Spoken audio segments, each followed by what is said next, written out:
That's the efficiency that Merton was warning about.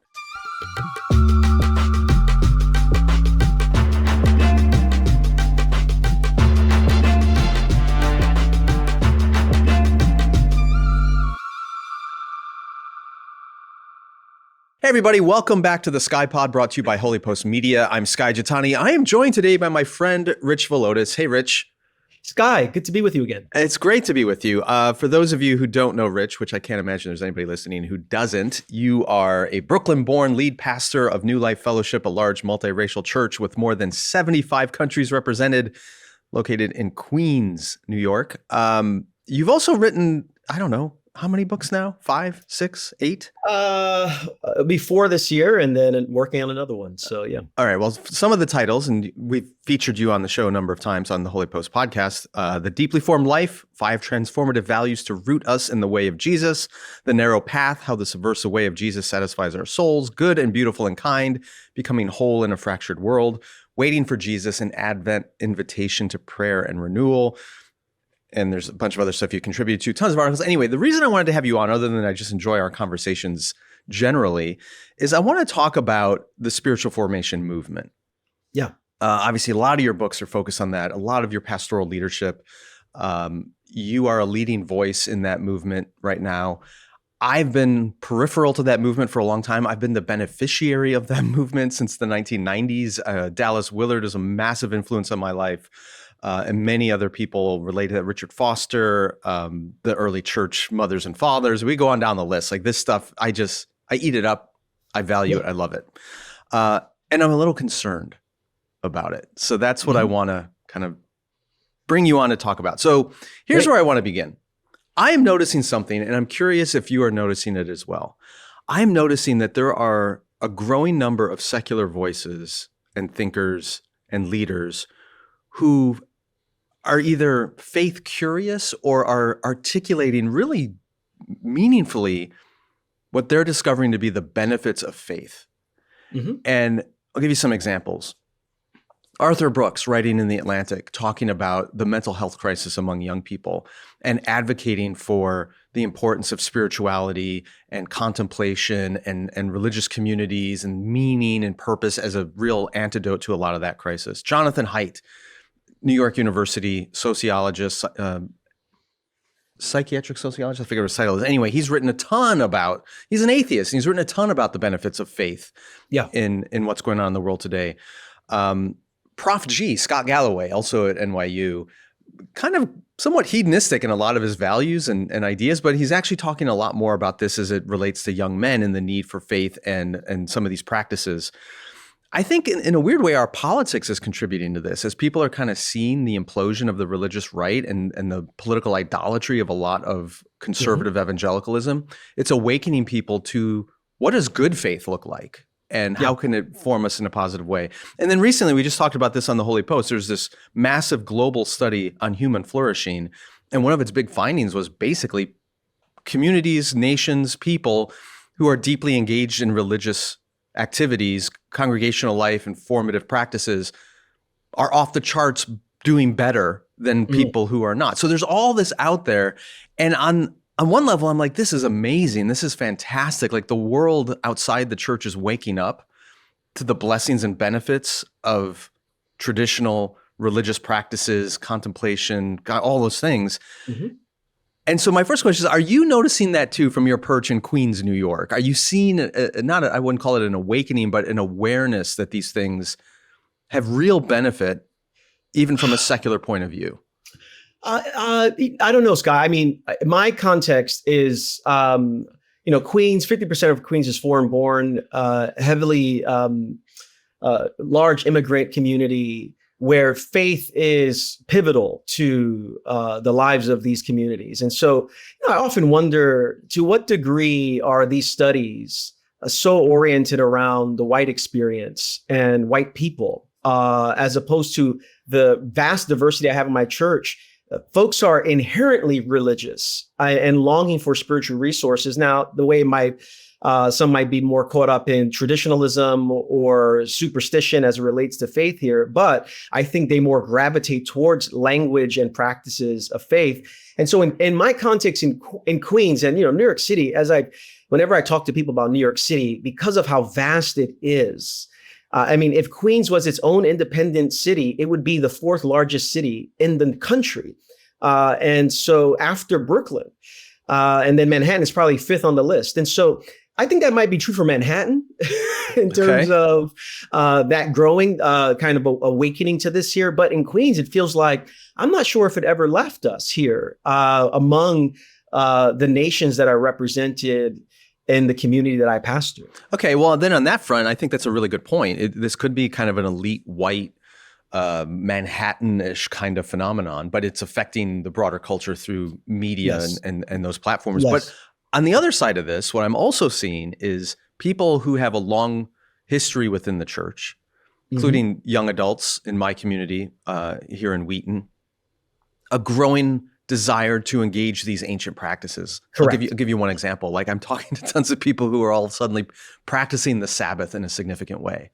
And I'm like, that's great. I think that's wonderful. And part of it, I believe, is coming out of, for them, a religious experience that so emphasized the knowledge.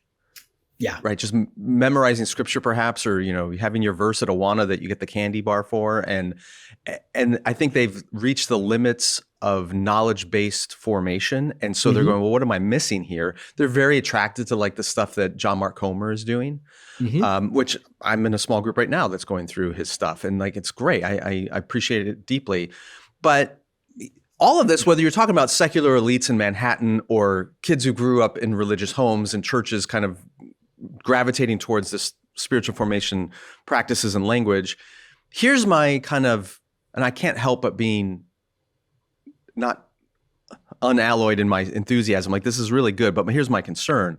They seem to be coming after this stuff for the second order benefits. Like there's a mountain of research that says, a more contemplative incorporation of contemplative practices in your life has enormous benefits on all kinds of fronts. But I'm wondering, are people being drawn to this stuff because they're actually seeking a deeper life and communion with God? Or are they drawn to this stuff because it's going to help them manage the challenges of life in the 21st century?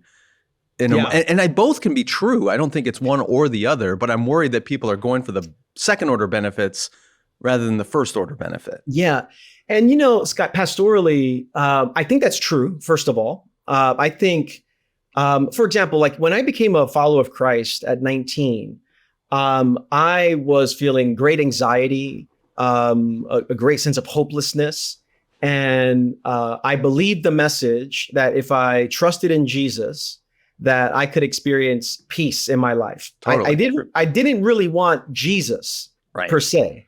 I wanted peace in my life. And then upon receiving that peace, I began to understand, let me get to the source of this peace, which is Jesus. And now what does a life look like that's not marked by transactionalism? And so I think, yes, the second order of, spiritual benefits, folks are usually gravitating towards that. I think the problem becomes when there is not a formational culture that now points people now to the source, where it now becomes programmatic and now consumeristic. And now the goal is, what can I get out of it? Right. And so I'm fine with people. I preach every Sunday. If some of you are experiencing great anxiety and angst and depression, trust in Jesus. And folks are like, they like the Jesus part, but they really want to just feel better. Yeah. The question now, pastorally and formationally, is what does it look like now to root them in something deeper than what they can get out of it? Yeah. And I think that's the challenge of formation in our culture. It's too often benefits oriented as opposed to presence oriented, relationship oriented, communion oriented. And so I'm not always too negative around the second order of the benefits of it. But the larger question is, to what degree are we creating a formational culture in which someone is ordering their lives around the presence and teachings of Jesus in community for the sake of the world, which is how I think about spiritual formation. Yeah, I concur completely. The metaphor that comes to my mind is marriage. Like there's, again, been tons of studies that have shown that marriage generally benefits people. People who are married live longer. They express more happiness, less loneliness, all these kinds of things. But those are all second order benefits of being married.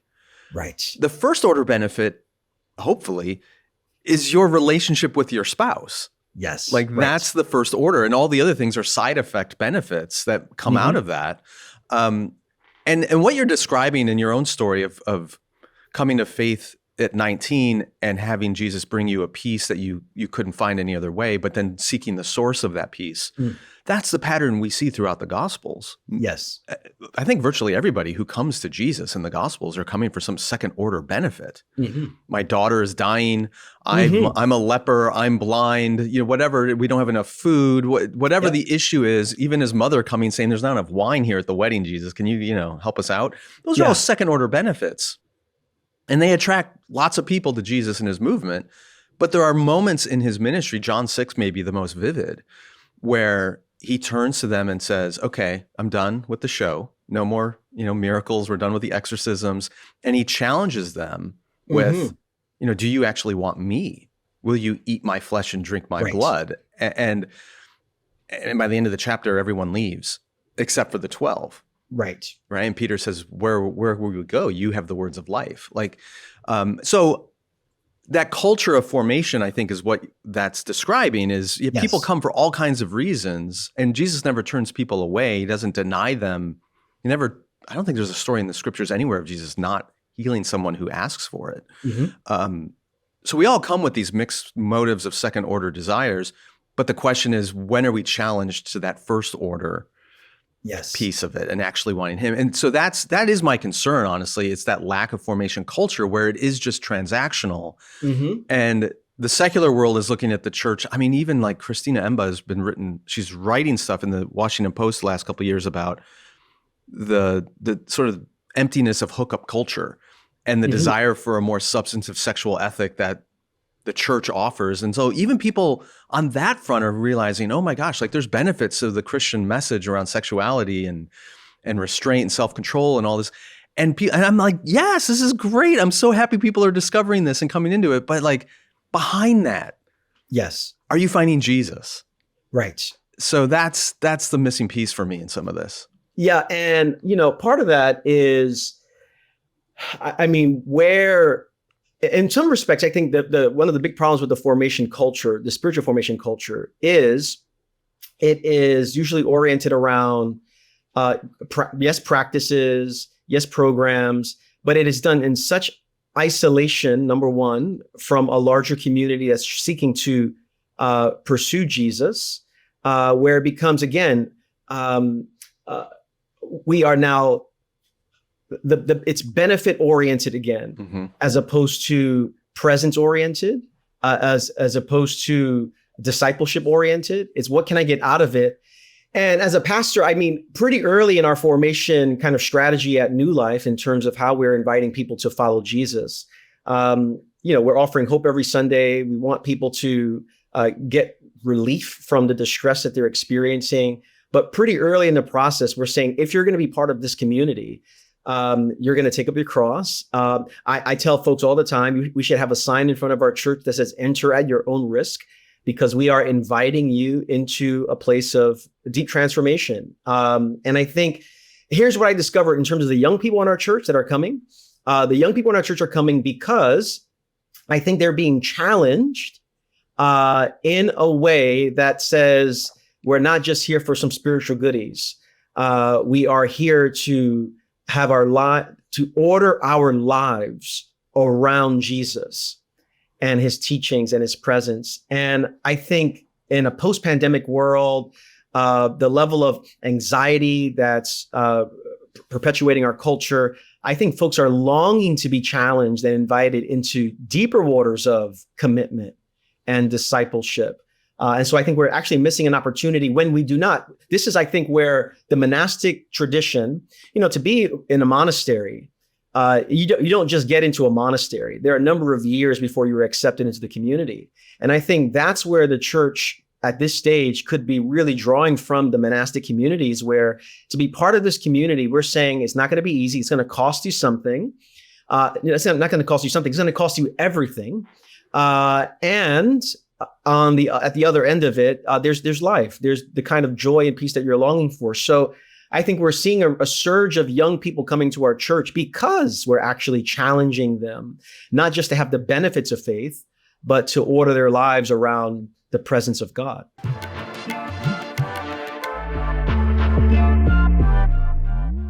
So yeah, what you're describing there is unpacking one of the dangers, I think, of the spiritual formation movement when it can, if it's hyper individualized, it just becomes sort of a Christian version of self-care.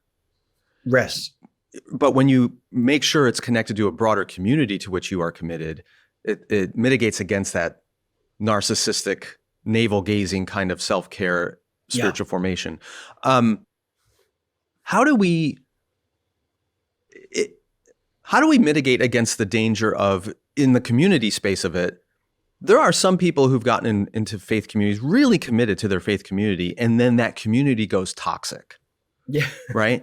And in a weird way, I think the deconstruction movement, in some ways, is what happens when the second order benefits of Christianity actually become second order, not benefits, but depravities or brokenness. Like the things they thought they were going to get from a Christian community, love and care and mutual support and, being on mission together, whatever those things are, like it all goes sideways because you have a toxic, and people are deconstructing, sometimes leaving the church or leaving the faith altogether because those second order things didn't go well. And yet the people I've talked to, like we've done this series on our show, Why I'm Still a Christian, talked to all kinds of amazing people. And when you pose that question to them, and they've all experienced like real horrible situations in the Christian subculture or within the church. And when you ask them, why are you still a Christian? They almost all give the same answer. Because I'm committed to Jesus. Yeah. Like their first order commitment isn't affected by the lack of second order benefits.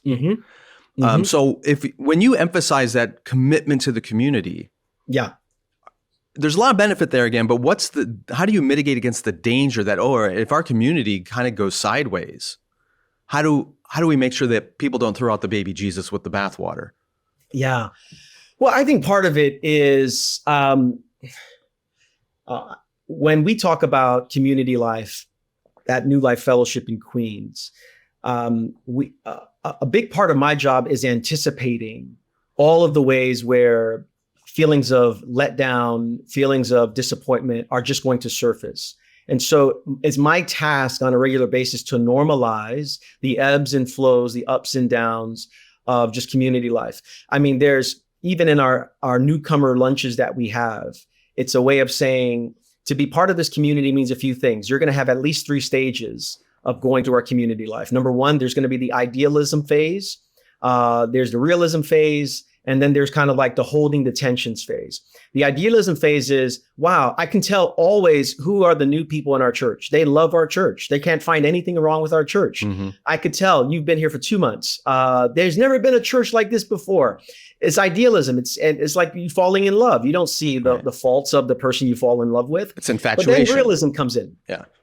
And you're disappointed. Someone says something from the stage you didn't like. Someone's in your small group. They're not as hospitable as you thought they were going to be. You heard that they're voting for someone else or whatever it might be. The realism sets in. And it's there usually where people leave. This is here when people quit jobs, dump boyfriends and girlfriends, leave churches. It's that realism phase.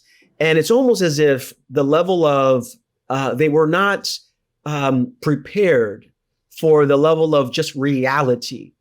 And for me at that stage, pastorally, my goal is to set a culture where we're not talking about abuse. We're not talking about the worst of just community life, manipulation, narcissism. We're talking about the normal conflicts that emerge within the life of a community, the differences we have.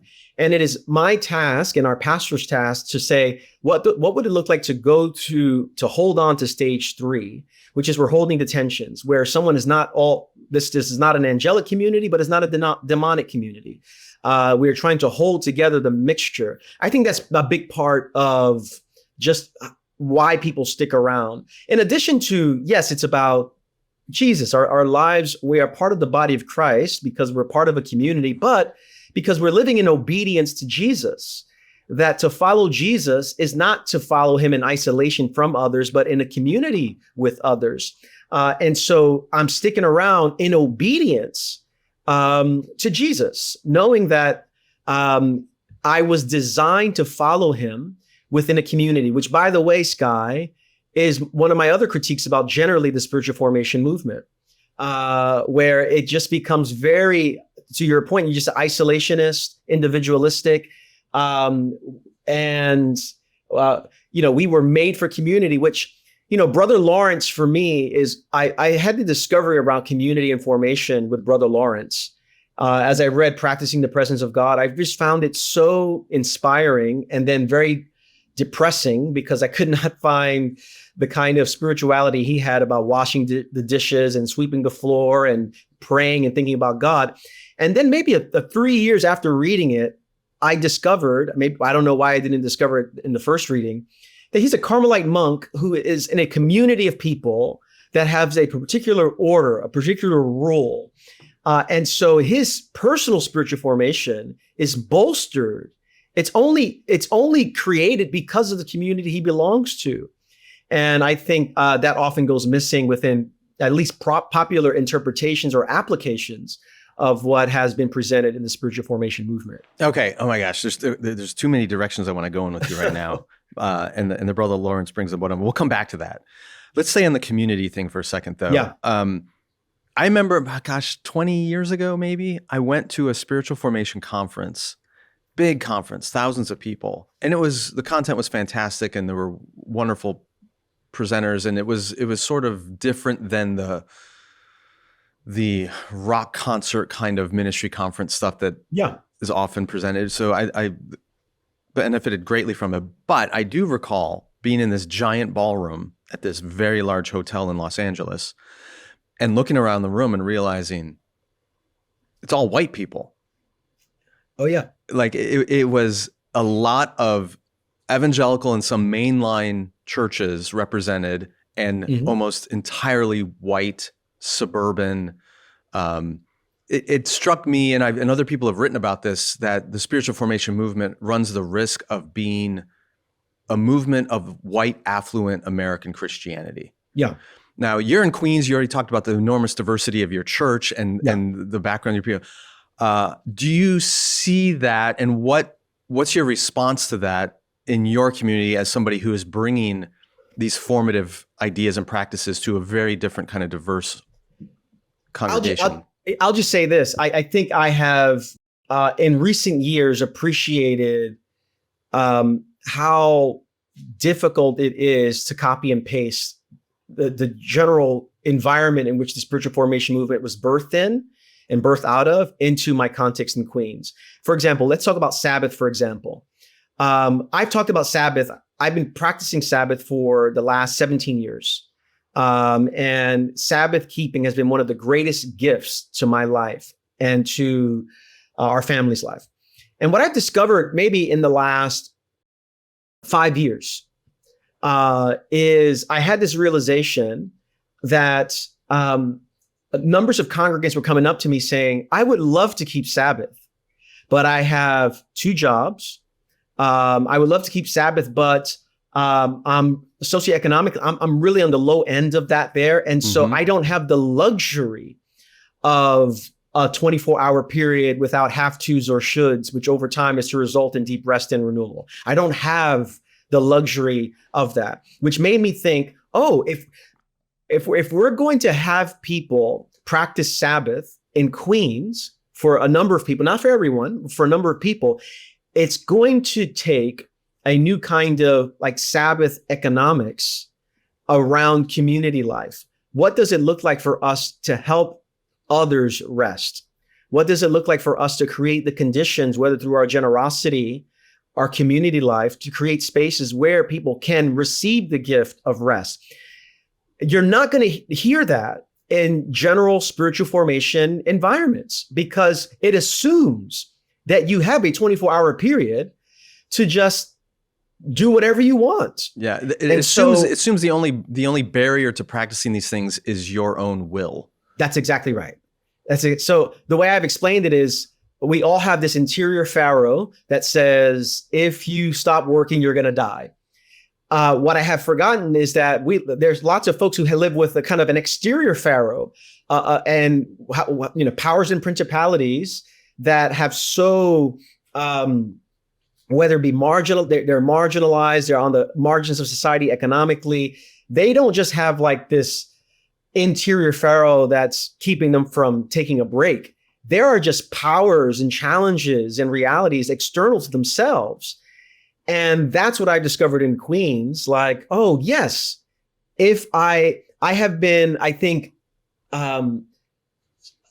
sadly and unwittingly heaping on shame on people. Like, if you can't rest, there's a problem with you. And folks are like, I long to rest. I just literally can't do it because of the city we live in, the income I have, the multiple jobs I need to make it in the city. And so I've discovered that a copy and paste from one context to another, which just reminds me, Sky, like, much of the spiritual formation movement is outside of the city. And it's outside of, I think, socioeconomically diverse contexts, which is the weakness, I think, of the spiritual formation movement. It's a movement for monasteries and mountains. That's in the backdrop there, not skyscrapers and taxi cabs and all the rest there. But yes, it's something I am continually reassessing here in my Queens context.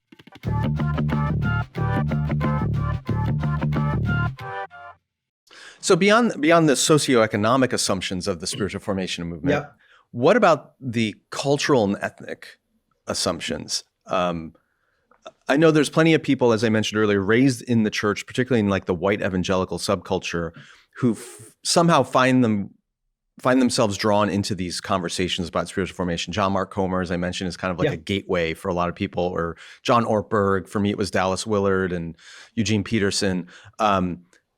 But there are other people coming out of the Black church or the Latino church or a more charismatic background, or the Asian church, Korean American church, whatever, these different traditions that aren't just white evangelicalism. Yes. And some people have this posture of, well, they need to be introduced to spiritual formation because without it, they have got some deficiency in their faith or Christianity.